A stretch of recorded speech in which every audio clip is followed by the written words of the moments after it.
Good morning, everyone. Warm welcome to the SWADHYAYA training program organized by Ayurvasthu. First, I would like to invite Dr. Veena P. Raghunathan for the introduction. Dr. Veena. Good morning to everyone. Today is the auspicious occasion of Vijayadashami. In this occasion, we are launching a new program, BRUHATH SWADHYAYA. For that, let us invite our respected guide and mentor, Dr. Sri Raghavendra UDUPA sir, to the program. Namaste, sir. Welcome, sir.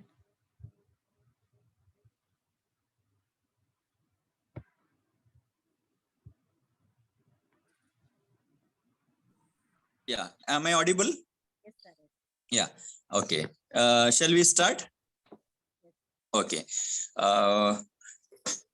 In the beginning, good morning, everybody. Shri Guru Bhyo Namaha.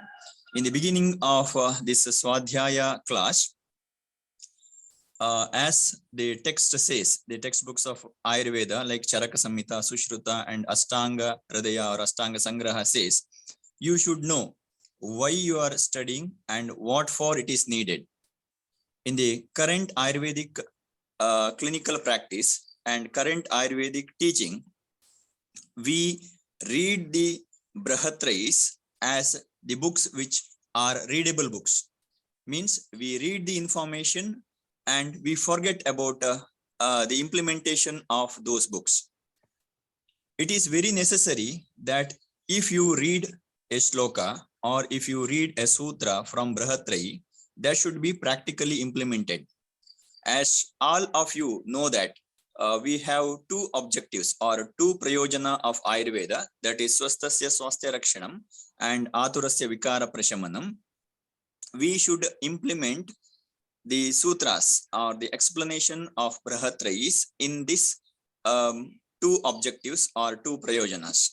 But unfortunately, in the teaching institutions, we give the information to the student and we say that this is really in a better way you can use in the practical science or a practical way. But in reality, nobody is interested to implementing these concepts which are explained in the BRUHATH. So that is the big lacuna of understanding the BRUHATH. Even in many of the Swadhyaya classes or the Adhyayana classes or Pathana classes, we read the shlokas one after the other, one chapter after the other chapter, but we don't go in detail about the explanation which are given in the those particular aspects. And so that is called the jnana or the knowledge. So the first and foremost important thing in understanding any science, not only Ayurveda, any science, it is the knowledge or the source of knowledge. So the source of knowledge, we have three major books like BRUHATH, as all of you know, and we have the information and we are giving it to the students, and we are not explaining why it is so important and how it should be implemented and what way you can proceed. You should give a path to the student so that they can implement in their life. But we are not giving in that way. So that is called the Jnana Kanda. Whatever you call, it is called the Jnana Kanda, or what we call the Jnana part of the science. The other is the Karma Kanda, or the practical level, or what we call the Chikitsa. In Ayurveda, the karma means it is Chikitsa. There are so many meaning for karma, kriya, or many words are explained. So that is called the Karma Kanda or Chikitsa. In the Chikitsa means it's not only the treatment for the disease, even the Swasthasya Swasthya Rakshanam, that is also considered as the part of the Beshaja or Chikitsa, as explained in Charaka Samhita, Chikitsa Sthana first chapter. That is Beshajam Dvidam, that is Swasthasya Swasthya Rakshanam and Aturasya Vikara Prashamanam.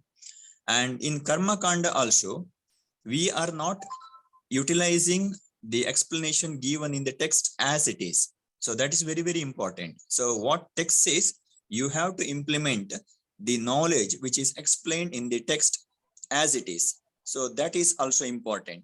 And we are having some lacuna in implementing the textual references as it is. So because of the lacuna in Jnanakanda, we are performing in a different way in the Karma Kanda. And in Karma Kanda also, we use our own yukti and we use in a different way. And that's why we are not getting the result as expected. So these are the two hindrances of understanding Ayurveda in a better way. You can study Ayurveda in a classroom, or you can study in a Gurukula, or you can study in any university. But the jnana and karma should go hand in hand. That is, whenever you study, it should be implemented. So that is, jnana and karma should go hand in hand. That what Sushruta says, that only the jnana of Ayurveda, it is not sufficient. Or if you know only the karma or chikitsa, that is also not sufficient. It is just like the wheel of a chariot, or wing of a bird, only one wing of a bird which cannot fly so easily. So if you have both the wheel in a proper way, or the both wings of a bird in a proper way, then the chariot can move easily in a forward direction, or bird can fly in the sky easily. So the Jnana Kanda and Karma Kanda should be in a proper way, or there should be a combined effect of jnana and karma to understand Ayurveda. You may hear so many comments on the shlokas of Ayurveda or sutras of Ayurveda telling that these things are not irrelevant. These things are outdated. And even the students or some of the teaching faculties, they are also having this idea that some of the things which are explained in Ayurveda are outdated, or which is not practical to the present day. To say such a statement, you should have a constant Jnana Kanda and Karma Kanda with you. If you have practiced Ayurveda as explained in the text with a knowledge of Jnana or Ayurveda, and if you say a statement, then you can accept it. If a person is having only jnana of Ayurveda, where the karma is not at all performed by the physician or the student, then you cannot take it as a serious statement. Or if a person who is only having the knowledge of chikitsa or karma kanda, but the understanding the text, it is in a different way or in an improper way, then also the statement cannot be taken as a valid statement. You can consider the statements given by any of the Ayurveda or non-Ayurvedic person telling that Ayurveda is an outdated science. You should ask these questions, whether you are capable or you are master in Jnana Kanda as well as you are master in Karma Kanda, or you have to observe whether this person is having the knowledge of both Jnana and Karma. Then only you can accept that these statements are wrong or it is proper or not. So this is my sincere request before starting Swadhyaya. And coming to the Jnana Kanda as explained in the text, I told there are some lacuna in understanding the Jnana Kanda of Ayurveda. As all of you know, we have 3 books like Charaka Samhita, Sushruta Samhita and Ashtanga Sangraha or Ashtanga Hridaya. Each book, it has a different method of learning, or each book says about a different methodology of understanding that science.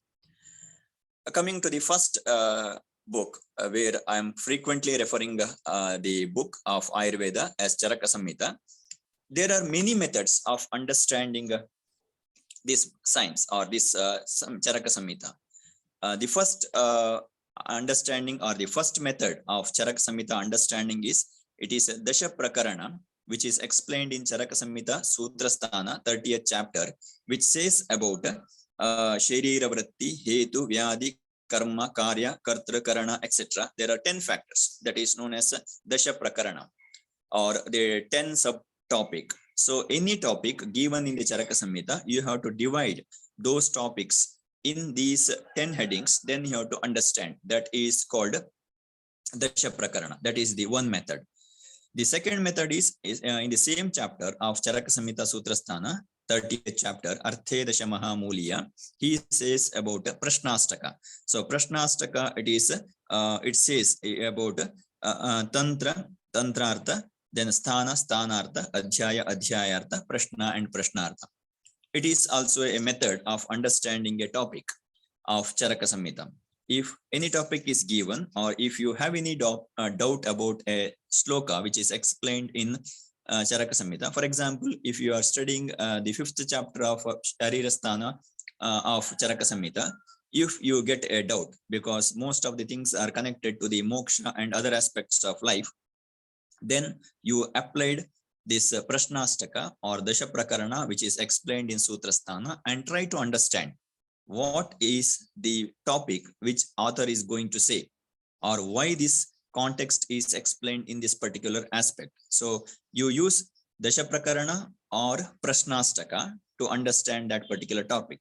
The third method of understanding Charaka Samhita is the application of Tantra Yukti, which is explained in Siddhisthana 12th chapter, which is having the importance in understanding all areas of Charaka Samhita, starting from Sutrasthana 1st chapter to Siddhisthana 12th chapter. Apply the Tantra Yukti and then understand. So the third method is application of Tantra Yukti. The first method, it is application of Dasha Prakarana, and second method is application of Prashnastaka, and third method is Tantra Yukti, application of Tantra Yukti. These are the three methods which are available in the text for understanding the Samhita in a proper way. And most of the time we are not using either one of or any one of these technique to understand Charaka Samhita. We read the shloka and try to get the meaning of that particular context without applying the Dasha Prakarana or without applying the Prashnastaka or Tantra Yukti. So that's why we are getting a wrong information, and then we will fail to implement in the practical level, or in Karma Kanda we face the lacuna. So try to understand any of the shloka and try to implement any of the method, like either it is Dasha Prakarana or Prashnastaka or the Tantra Yuktis. And in the Tantra Yukti context, he has explained a lot why you have to explain or you have to study Tantra Yukti. That is Prabodhasya Prakashartham and all. Prabodha means you are getting a new wisdom. That is Bodha is related to Buddhi, a new wisdom, and Prakasha, it is enlightenment or enlightenment. So he is explaining with some similes, that is the lighted lamp in a house, or the blossom of a lotus flower, and so on. So based on that, try to implement any of these methods. Of course, the application of Tantra Yukti, it is explained in or it is added in the new syllabus of BMS curriculum of implementing the Tantra Yuktis in understanding the Samhita, especially Charaka Samhita and Ashtanga Sangraha. It is Ashtanga Hridaya, it is mentioned. So you can start those things to the student. Along with that, you can apply Dashavidha Pariksha or Dashavidha Prakarana and the Prashnastaka to understand a topic. In Swadhyaya also, you can do this exercise. Same a topic is taken and then it is subjected to any of the method of investigation. Method of investigation means it is either you have to apply Dasha Prakarana, or it is applied to the Prashnastaka, or the Tantra Yukti is applied. Then you can see the different meaning of the same shloka. That's what the Samhita says, or Charaka Samhita says. Pushkala Abhidanam. Pushkala Abhidanam. Pushkala means abundant or enormous. So Abhidhana means it is the meaning. So you will have a different meaning or many meanings for a particular explanation, and you have to select it based on the Desha and Kala. So Desha means it is the Bhumi Desha and Atura Desha. Who is the subject, whether he is a patient or he is a healthy. Then the that is Atura Desha. Bhumi Desha means in which place he is residing and what is the condition of that particular place. That is Bhumi Desha. Then Kala means it is the different stages of the illness. That also you can consider, or the Shatkriya Kala as explained in Sushruta, that can be considered, or the different seasons of a year, whether it is a disease of Sharad Rutu, or whether it is a disease of Grishma Rutu, or whether it is a disease of Varsha Rutu. So according to Rutu, the disease manifestation will be changed. In Varsha Rutu, when a person is suffering from a disease, usually the Tridosha Prakopa will be observed in the clinical practice, as mentioned in the text like Charaka Samhita. He says, Kupyanti Pavanadayaha, that the three doshas will be aggravated in the disorder of a Varsha Rutu. He says about the reasons and all. Bhubashpa Begani Sandanat, Pakadamblat, Jalasya, etc. So you have to observe in the clinical practice whether such patients are seen in the clinical practice or not. What I am observing is those things are till today it is true, or even in the Varsha Rutu, though there will not be any Varsha in the particular season, but the calendar year or the calendar month of Varsha Rutu, you will have Tridosha Prakopa. Now it is the 10th day of Sharad Rutu as Vijayadashami. So in Sharad Rutu, from the beginning of the Sharad Rutu till 15 days, you will not be observing any of the Pitta Prakopa. Then after 15 days till the 30th day, you will have the minimum Pitta Prakopa. Usually the patient is complaining of Mukapaka or stomatitis. And then after 30th day till the 60th day, because Sharad Rutu is for 60 days, as all of you know. So from 30th day to 60th day, which is considered as the Prakopa of Pitta in Sharad Rutu, the patient will be having most of the Pitta Lakshanas or Pitta Prakopa Vyadis or Pittaja Nanatmaja Vikara like Amla Pitta or Mukhapaka or Brahma or lack of sleep. You will be observing that. You make it as an homework and you just see. You need not see the patient in every time. You just observe your family members, whether they are suffering from such illness or not. If they are suffering, then you have to observe for many years, not only for 1 year or 1 month or 10 days. Observe for at least 5 years or 10 years. Then you will have a conclusion that in Sharad Rutu, there will be Pitta Prakopa. So that is called Adhyavasaya. Adhyavasaya means a definite knowledge observed or perceived after the proper understanding of the text and proper implementation of that knowledge to the reality. So that is the combination of Jnana Kanda and Karma Kanda. So that is the understanding of Charaka Samhita with the 3 methods. One is the application of Dasha Prakarana, then Prashnastaka and Tantra Yukti. Coming to the understanding of Sushruta Samhita, he says about in the beginning of the first chapter, it's not given by Sushruta, it is given by Dallhana. He says about a method that is the Prayojana Chatushtaya. That is, it is mentioned in the text. You just go through that. What are the Prayojana Chatushtaya? It is mentioned what is explained and how you should understand. Every topic, it should be understood in a proper way. That is explained in the first chapter of Sushruta Samhita, and that should be implemented as the first method of understanding the Sushruta Samhita. The second method is, it is again as given in the last chapter of Sushruta Samhita Uttara Tantra. It is the application of Tantra Yukti. So Tantra Yukti, it is given in Sushruta Samhita also, and you just apply the Tantra Yukti and then understand the topic and then get a proper jnana and then try to implement in the form of a practical thing or in the real thing. So there are 2 methods. One is as explained in Sushruta Samhita first chapter, and then it is explained in the last chapter. In Ashtanga Hridaya, it is the same as Charaka Samhita and Sushruta Samhita. As all of you know that it is the combination of the explanation of Charaka and Sushruta in most of the cases. In some areas, he has given few more explanation of the topic which are not there in the Charaka Samhita or Sushruta Samhita. For example, if you read the Agantu Unmada, in Ashtanga Hridaya, you will be having 4 more Agantu Unmada, which is not explained in Charaka Samhita and Sushruta Samhita, like Kushmandini Graha, Aukirana Graha, Nishada Graha, and Vetala Graha. These things are not given in Charaka Samhita or Sushruta Samhita, but during the time of Ashtanga Hridayakara, he observed that these things are existing in the society, and that is added. So you will have such explanation also in Ashtanga Hridaya. So that is the advantage of studying Ashtanga Hridaya or Ashtanga Sangraha after studying Charaka Samhita or Sushruta Samhita.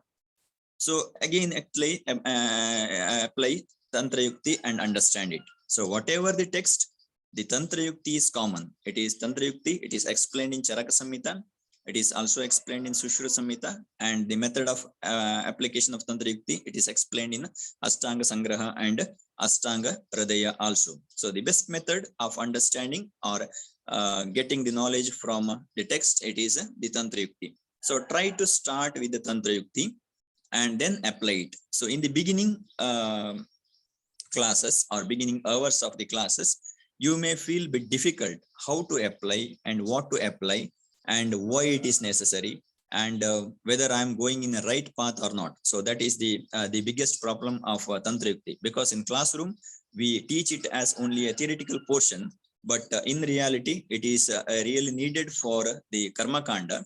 That's why you may feel that whatever I am doing exercises in the form of Tantra Yukti may not be in a right path.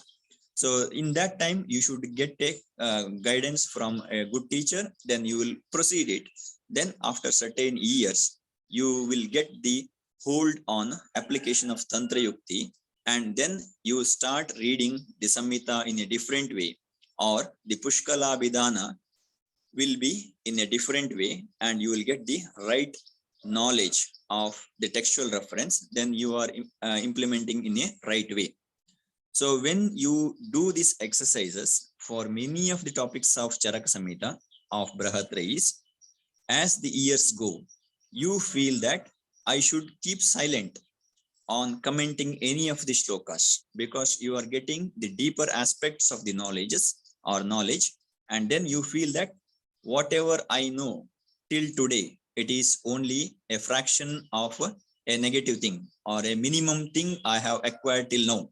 So I have to read more. Then automatically you will keep silence, as reading the text, it's not so easy. Then you are trying to read and then you are trying to implement it. So try to do it as exercises along with the reading the things. So Adhyaya, along with that, you should apply it.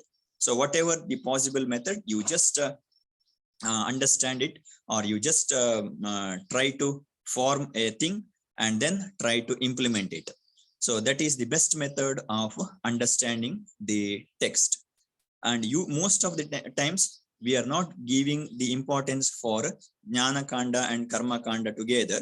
That's why we are feeling that the things which are explained in Ayurveda, whether it is true or not. So that's why try to understand the Samhita explanation in a proper way. You can use any method, like the use of Dasha Prakarana or Prashnashtaka or Tantra Yukti for Charaka Samhita, or for Sushruta Samhita. There are 2 methods, and for Ashtanga Hridaya, it is only the method which is explained as Tantra Yukti as a major part that also can be used. Then you will get the idea, then you have to implement it, and then you get the result. Then you feel that you are pleased, or you feel that you are in a joyful mood. That is called Tattvava Bodho Harshananam Shrestha. Tattvava Bodha is understanding the things as it is. Suppose you understood a topic in Samhita or BRUHATH in a real manner, then you feel that you are delighted. That is called Tattvava Bodho Harshananam. So Harshana means it is the state of delightment. You will get it. So that is the biggest enjoyment of the reading the Samhitas. Otherwise, when you read the Samhitas, you feel bored, you feel sleepy, you feel drowsy, because we don't know how to read. And even after reading, what is the use of that we are not knowing that. So the prayojana and the vidhana, we are not knowing of understanding the text. And then we feel that this is an outdated subject. We feel bored and we feel drowsy whenever you read Samhitas, because we are not knowing how to navigate the thing. So navigation means going to a particular place, you use the navigation. So if you don't know how to operate the navigation, then getting the proper place in a right time is very difficult. Similarly, the Bruhathayas, they have some navigation methods, and you use any of the navigation method and try to get the destiny so that you can live your life only with the knowledge of Ayurveda. The most of the Ayurvedic doctors, they feel that the knowledge of Ayurveda only will not sufficient to live in this world. But in reality, if you have the knowledge of only Ayurveda, you can live in this world as any other man in the world. So that is the idea of understanding the Ayurveda in the purest form, that is understanding the Jnana Kanda, then understanding the Karma Kanda. That's what Charaka says. Jnana Purvam Samacharet. So Jnana Purvam means Jnana, that is synonym of Ayurveda, as explained in Charaka Sutra 30th chapter. So Ayurveda Purvam Karma Samacharet. So first understand Ayurveda, then implement the Ayurveda Karma, then you will have a good life. So that is you are achieving the prayojana of Ayurveda, that is swastasya swasthya rakshanam and aturasya vikara prashamanam. It is not only for the patient or the society, even for your life, you can implement it and then you can get the result. For example, getting up early in the morning, that is brahme muhurtam uttishtet swasto rakshartam ayushaha. To understand that, you have to get up early in the morning, not only for a few days, you have to practice it for years together. Then you can understand what is the importance of early morning, why it is so important, how you can achieve the concentration in the early morning, how the works are so quick in the early morning. Then you can read again, then you will have a different meaning. So that is, you have different levels of understanding the Samhitas. In the beginning, it is the level 1, only the language meaning or grammatical meaning will be perceived. In the stage 2, if you apply Tantra Yukti and all, you feel that it is beyond that, that is, or something else is there, then that is grade 2. And in the grade 3, implement the things which are explained in the text, it is grade 3. And grade 4 is after your practical experiences of both theory and practice, then you have a different knowledge of Ayurveda, then that is called grade 4. Let me give one example. In Samhitas, they say there is Trividha Hetu, or what is called Trini Ayatanani. That is Asatmendriyartha Sanyoga, Prajna Parada, and Parinama. How many of we are experiencing that? What is Asatma Indriyartha Sanyoga? What is Prajna Parada? And what is Parinama or Kala? We teach the students, and if you read continuously for years together, and if you implement what is the Indriya, what is Asatmya Indriya, and what is Asatmya Indriyartha Sanyoga, then what is Prajna or Prajna Aparada, which is directly connected to Pancha Indriya, which is explained in Charaka Sutra 28, and Parinama or Kala, that is again also connected to Indriyas. Because of Prajna Aparada, there will be shift in the time or the season. So what is mentioned in Janapadodvamsa Vimana, that is Prajna Parada Eva Moolam. So for Janapadodvamsa, Prajna Parada is cause. So if you say Prajna or Buddhi in the center, or the Prajna or Buddhi, all are related to the Atma factor along with the Mana factor, where the Indriyas or Indriyarthas we pursue daily in a different way. Either it may be the external Indriya or internal Indriya, that is different. So we have a Mithya Yoga of Indriya nowadays, which will lead to the Prajna Aparada or Buddhi Aparada, which is directly connected to the Mithya Jnana of a particular thing, and we proceed or we act in a same way, in a Mithya jnana will lead to mithya karma, ultimately will lead to the mithya yoga or the improper consequences. So in this way, at least try to see simple thing of Ayurveda and try to implement it. What are the mithya indriyartha sanyoga which we are facing today? For example, seeing the cell phone for a longer period, which may lead to a psychological condition known as nemomania. Just you observe yourself whether I am using the cell phone more than 2 hours or 3 hours. Then what is my thinking process before cell phone and after cell phone? Whether I am in a right way or wrong way. Then you feel that you will have some idea, whatever the experiences you have in your life, then you will get the mithya yoga, what is mithya yoga and what for it is happening and why you have to, or what is the measure for that. Everything is explained in the text. Then proceed accordingly. Then you will get the conclusion.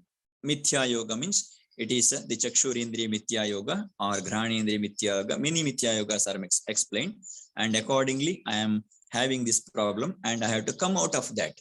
The same thing when you have experienced and then you got an idea, then same thing can be given to this patient. So whatever the Mithya Yoga, most of the patients, they have Mithya Yoga of the Shabda. Shabda means the words or the information. They have enormous information about a disease in the social media and from the patient, from the relatives and the TVs. So they have a mithya yoga of a disease. They understand a different meaning for your word. If you say you have kapha problem based on your nadi or based on the textual references, they say that no, my chest is very clear, I don't have kapha. So kapha means for their understanding, it is only the which is coming out of the mouth or nose, that is called kapha in the general society. But you have to explain, kapha means it is ka means water. So anything which is the imbalance of water, that is resulting in many disorders like the pedal edema or any other disorders. So that is what we call it is ka or the kapha vyadi or shleshmaja vyadi. Then probably some of them can they understand. So this is the thing which is explained in Ayurveda. Most of the time we are not explaining Ayurveda to the patient. We say that whatever they say, we just try to modify their diet and all, but it's of no use when you don't explain them what is the base of Ayurveda, at least for a few minutes. Then accordingly I am doing that. If you tell them, they will be convinced. So your motto should be in that way: understand the jnana or the theoretical knowledge which is explained in the BRUHATH, then try to implement these things in the reality so that you will get the higher knowledge, and then you will have the qualities of a good Vaidya. That's why there are many explanations telling that Prana Bisara Vaidya and Uttama Bishak and all. That means there are some Bishak who can only depend on the medicines. That's what it is explained. Idameva alam. Because in Charaka Samhita, there are so many drugs. If you apply, the disease will be cured. That is a nature of a Manda Buddhi. Manda Buddhi physician or Manda Buddhi student. That is also sufficient. But if you want to get a good knowledge as well as understanding of Ayurveda and then reputation from the society, try to go to a higher level of interpreting in the form of Jnana Kanda and Karma Kanda. Then you can understand Ayurveda in a better way and you feel satisfied. You feel that you will be delighted and always you will be in a happy mood. So that should be your motto. And I wish all the best. I wish good luck to the Swadhyaya group who are going to study Ayurveda. If you have any doubt, then you can ask the question.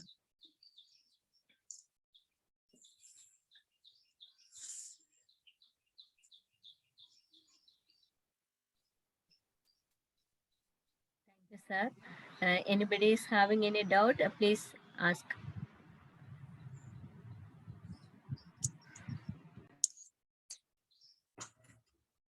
Is there any doubt? Just ask it. Participants participants having any doubt, please raise your questions.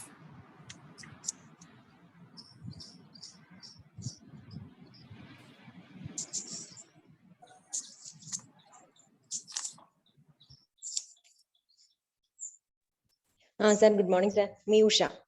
Yeah. Yeah. Good morning. Sir, actually, it is not related to Samhitas, but related to practice. Yeah.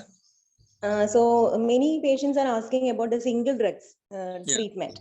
Yeah. So if it is not written in our Samhitas, is it good to take these single medicines for a long term? That herbal medicine. Yeah, herbal medicine. The thing is, like, we have the single drug in Samhitas. In Charaka Samhita and Sushruta Samhita, you have many single drugs. But unfortunately, we have minimum number of single drugs. For example, if you see Charaka Samhita Sutrasthana, 4th chapter, you have many single drugs which are repeatedly seen in Dashemani, like Yasti Madhu, Sariva, Amrita, Ushira, Vacha. These are repeating in many of the ganas, more than 5 or 6 ganas. And you can use it in clinical practice unless and until you have master in that application of single drug. Single drug, it's just like a double-edged sword. Either the dose or something else is different, then you will have the reverse effect. So that is the disadvantage of single drug. Of course, there are some single drug which are explained in folklore practice, which can be used as a substitute for the Ayurvedic explanation. Usually I do some of the single drug which are explained in the folklore medicine. I use that. For example, Hijjala or Samudraphala, which is a good medicine for the corn as external application, which is having very good result. But Hijjala or Samudraphala, which is not explained in Samhita as a good medicine for the corn or kadara, you can use it. That's not a problem. But you don't advise the patient to use it for a long time, because as I told, no, single drug, they have certain adverse effect when it is used for long time. For example, if you use Sarpagandha for as a purpose of antihypertensive, it may lead to a feeling of depression if it is used for long time. So you monitor it and you give it. Don't reveal that this is the single drug and this is the name of the drug. Otherwise, you say this is a drug which is explained in the text I am giving, and if I see this is working, then I'll continue it, or I may change the medicine after a certain period. So that these are the things. You don't give the patient a chance to decide themselves. So most of the patient, they decide the medicine because of the social media and other thing. They decide the medicine and they start the treatment. When that is not working, then only they come to the physician. That's why you don't give chance to use their Jnana Kanda. Instead, you use your Jnana Kanda and you can use the single drug in the clinical practice. Okay, sir. Thank you, sir. Yeah.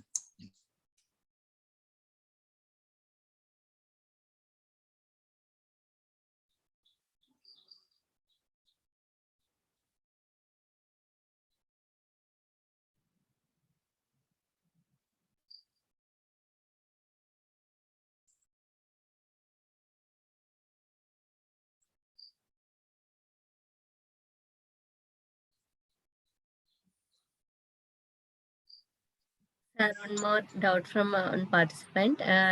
Which tikas you used to teach BRUHATH?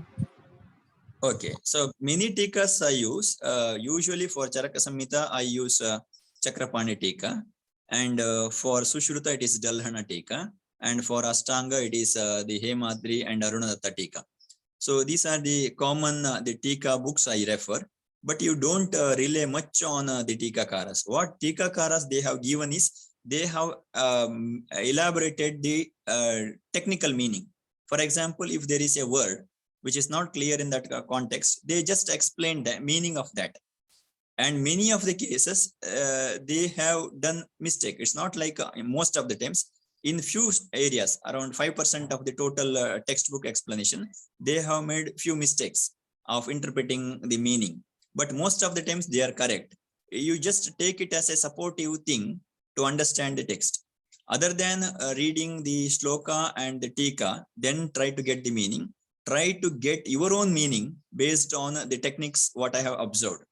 Of course, they are the supportive thing. They have given the meaning of technical words in a sloka, or the things which are not clear, they try to give the explanation. But most of the time, what happens, if a thing is very complicated, they go on telling in an elaborative way so that the Mula Shloka will be forgotten. So that's why you should be careful that you should not leave the Mula Shloka and try to understand the meaning along with that, the Vyakhyanakara explanation.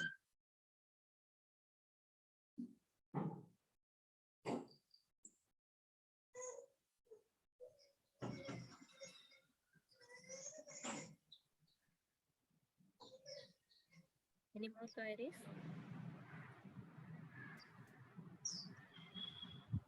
I think it is over, sir. Okay. Thank you so much, sir, for coming in this auspicious occasion and blessed us. Okay. Thank you, sir. Thank you. Okay.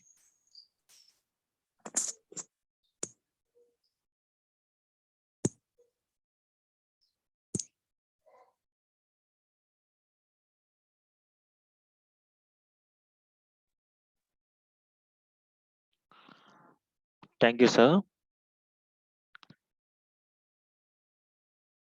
This is the motto of the day.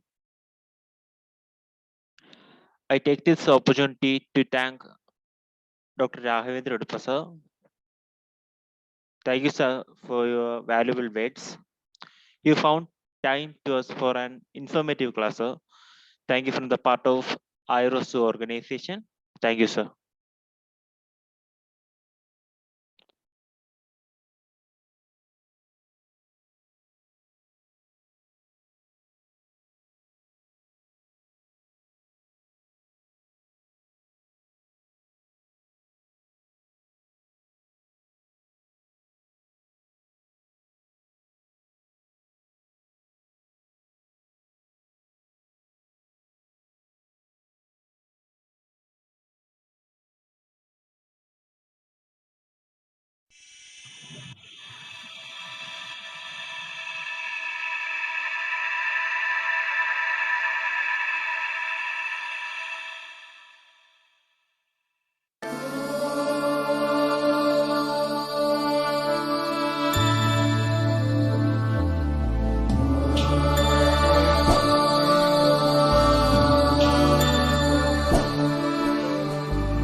सर्वेषां स्वस्तिर्भवतु।